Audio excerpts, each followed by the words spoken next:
السلام علیکم اور خوش آمدید پھر اسی پروگرام میں جس کا نام ہے براس ٹیکس. میں ہوں آپ کی ہوسٹ ہنا معراج اور میرے ساتھ موجود ہیں ہمارے ڈیفینس اسٹریٹجک انالیسس کے ایکسپرٹ مسٹر زید حامد. السلام علیکم زید.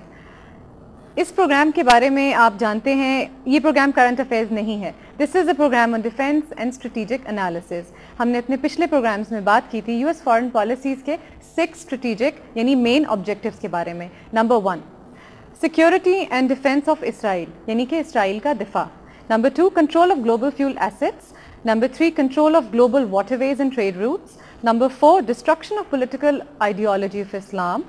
Number 5 encirclement of Russia and number 6 encirclement of China یعنی کہ چائنا اور رشیا کا حصار. پچھلے پروگرام میں we discussed in detail about the newcon Zionist ideology. اس کے علاوہ ہم نے بات کی تھی a concept of greater Israel, redrawing of Middle Eastern map and Zionist threat to Pakistan. آج کے پروگرام میں ہم اس اصطلاح کے بارے میں بات کریں گے. We'll talk about the topic which is currently the hottest topic around, but it is also the most misinterpreted, the most abused and the most confused statement of all, and this is the US war on terror. ہم اس کے بارے میں بہت سنتے رہتے ہیں media میں, television, electronics, news papers, but we really don't know what it's all about. And today Mr. Zaid is going to help us understand this more. This program is going to be an eye-opener for a lot of people. ہم نے اپنے پچھلے programme میں آپ کو ایک documentary دکھائی تھی جو ہمارے ساتھی اسامہ کیسر نے ترتیبی تھی. اس پروگرام کے لیے بھی انہوں نے ایک ڈاکیومنٹری بنائی ہے which is on war on terror. چلتے ہیں اس ڈاکیومنٹری کو دیکھتے ہیں اور اس کے بعد ہم بات کریں گے اپنے اس ٹاپک کے بارے میں فردر.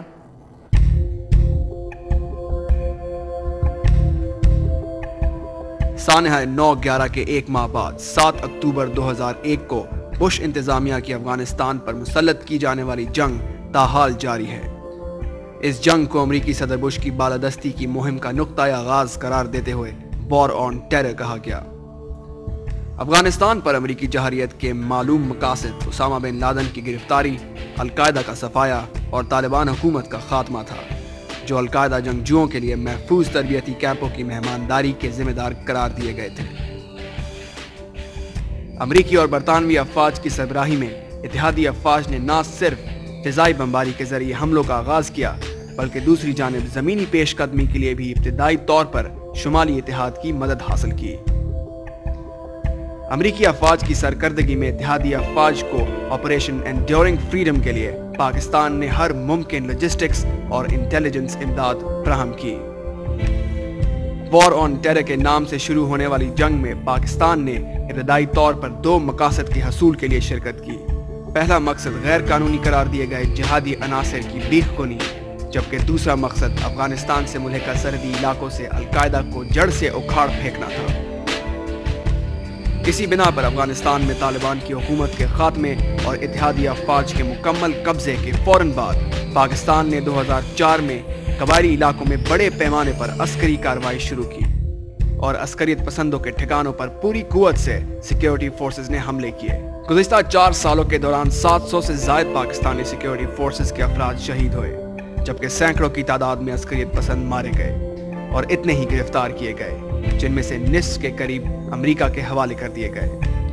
تاہم اس لڑائی کے اثرات آج تک پاکستان کی قومی سلامتی کے لیے خطرہ بنے ہوئے ہیں. 2006 میں طالبان کی تنظیم نو اور اتحادی اور امریکی افواج کے خلاف مسلح جدوجہد نے اس صورتحال کو ایک نیا رخ دیا ہے. گزشتہ 2 سالوں کے دوران طالبان کی بڑھتی ہوئی عسکری کارروائیوں نے یہ ثابت کیا ہے کہ افغانستان میں نہ صرف طالبان کی جڑیں موجود ہیں بلکہ عسکریت پسند بھی پہلے سے زیادہ مضبوط ہیں. آپ نے ڈاکیومنٹری دیکھی. اب ہم باضابطہ آغاز کرتے ہیں اس پروگرام کا اور بات کرتے ہیں اپنے ایکسپرٹ مسٹر زید حامد سے. جی زید. ہنا, اس سے پہلے کہ ہم وار آن ٹیرر کے بارے میں آپ سے بات کریں, ہم تھوڑی سی بات فلسافیکل اور ہسٹوریکل بیک گراؤنڈ کی کرنا چاہتے ہیں جس کا تعلق پاکستان سے ہے. پاکستان ایک ایسی ریاست نہیں ہے جو کسی ہسٹوریکل ایکسیڈنٹ یا ایک پولیٹیکل کنسپریسی کے تحت وجود میں آئی ہو. پاکستان ایک نظریاتی اسلامی ریاست ہے جس کے قیام کی تاریخ کم از کم 200 سال پرانی ہے. یہ بات ہم کیوں کر رہے ہیں؟ اس لیے کہ اس پرسپیکٹو کو سمجھے بغیر وار آن ٹیرر میں جو کچھ ہو رہا ہے اس کے کانسیپٹ کو سمجھنے میں دقت ہوگی اور دوسرا یہ کہ ایک کنسرن جو مسلمانوں اور پاکستانیوں میں پیدا ہو گیا کہ کہیں پاکستان کی وجود اور سالمیت کو خطرہ تو نہیں پڑ گیا، کیونکہ ہم نے جو پچھلے پروگرام کیے یقیناً اس سے پاکستانیوں میں مسلمانوں میں ایک کنسرن پیدا ہوا ہے، لیکن ہم ایٹ دا سیم ٹائم جہاں فیکٹس بتا رہے ہیں وہاں ساتھ یہ بھی بتاتے جائیں کہ پاکستان اتنی آسانی سے انشاءاللہ اس کو نقصان نہیں پہنچے گا. ہم اس کے سارے بیک گراؤنڈ پہ آتے ہیں. بٹ زید، آج ہم اس بات کا جواب دینا چاہیں گے کہ اصل میں یہ وار آن ٹیرر ہے کیا؟ What really is war on terror? Is it really a war against terror اور does this have any other ulterior motives? آپ کو یہ پریسائسلی اس وقت سمجھ میں آئے گا جب ہم بیک گراؤنڈ کو ڈسکس کریں گے. دیکھیے 1757 میں ہم نے بیٹل آف پلاسی لڑی تھی جو ہماری جنگ آزادی کی پہلی اٹیمپٹ تھی. 1799 میں ٹیپو سلطان شہید ہوئے، 1857 کی جنگ آزادی تھی، مگر 1947 میں ہم نے پاکستان حاصل کیا. تاریخ میں جو قوموں کے عروج و زوال ہوتے ہیں وہ ایک نسل یا دو نسل پہ نہیں چلتے، یہ اکثر دہائیوں یا صدیوں پہ چلے جاتے ہیں. 1601 میں ایسٹ انڈیا کمپنی انہوں نے بنائی، 1857 میں انہوں نے انڈیا پر قبضہ کیا، ان کو بھی 250 سال لگے. مسلمانوں نے ہندوستان پر 1000 سال حکومت کی، ہمارا زوال ہوتے ہوتے بھی 200 سال لگے.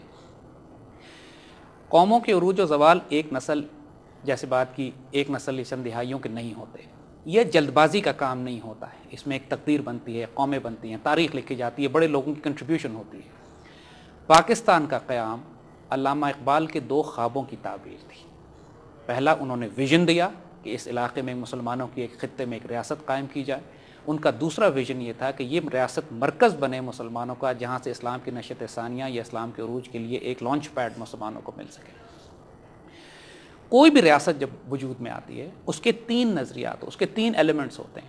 ایک اس کی آئیڈیالوجی ہوتی ہے، اس کے نظریات، دوسری اس کی حکومت اور عوام ہوتے ہیں، اور تیسری اس کے اندر اس کی اسٹیٹ ہوتی ہے، geographic boundaries.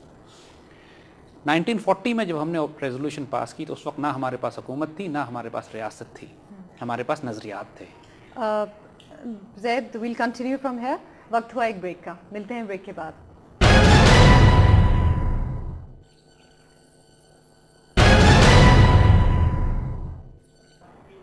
Welcome back to brass tacks. Break پہ جانے سے پہلے زید صاحب بات کر رہے تھے نظریات کی. زید صاحب جی، تو بات ہم یہ کر رہے تھے کہ کسی بھی ریاست کے 3 ایلیمنٹس ہوتے ہیں، اس کی نظریات، اس کی گورنمنٹ اور اس کی اسٹیٹ. پاکستان بننے سے پہلے ہمارے پاس نظریات تھے، آئیڈیالوجی تھی، 2 نیشن تھیوری تھی. ہم ایک الگ ریاست کے لیے، ایک اسلامی ریاست کے قیام کے لیے 1940 میں ہم نے اس ریزولوشن کو پاس کیا تھا. پاکستان بننے کے بعد ہمارے پاس ریاست بھی آ گئی، حکومت بھی آ گئی، اور آئیڈیالوجی ہمارے پاس تھی. ہمارے فاؤنڈنگ فادرز نے آبجیکٹیو ریزولوشن پاس کی پاکستان کو ایک اسلامی فلاحی ریاست بنانے کے لیے. یہ درست بات ہے کہ پاکستان بنانے کے بعد ہم اپنے اس وعدوں کو پورا نہیں کر سکے. ہم نے غلطیاں کی، کوتاہیاں کی، اور نتیجہ یہ ہوا کہ 1971 میں ہمیں تینوں جگہ مار پڑی. ہماری آئیڈیالوجی تقسیم ہوئی، ہماری ریاست ٹوٹ گئی، ہماری حکومت ٹوٹ گئی. 1971 کے بعد سے پاکستان کی ریاست اللہ کے فضل سے ابھی تک اپنی جگہ پر قائم ہے. ہمیں حکومتوں کا کرائسس رہا ہے، ہمیں اس بات کی پرابلم رہی ہے کہ ہماری حکومتیں اسٹیبل نہیں رہی، حکومت اپنا وہ کام نہیں کر سکی. مگر ایک بات جس کو فنڈامنٹلی سمجھنے کی ضرورت ہے کہ پاکستان کی ریاست از اے سیکرڈ ٹرسٹ. یہ ایک ایسی اس ریاست کو کوئی بھی آئیڈیالوجی یا کوئی بھی ازم یا کوئی بھی فلسفی جو پاکستان کی ریاست کو توڑنے کی بات کرتی ہے وہ نہ مسلمانوں کی دوست ہے نہ پاکستان کی دوست ہے. اس امپورٹنٹ پوائنٹ کو سمجھنا اس لیے ضروری ہے کہ Pakistan is the historical launch pad of the renaissance of the Muslims, یعنی مسلمانوں کے عروج کی پہلی منزل پاکستان کا قیام تھا.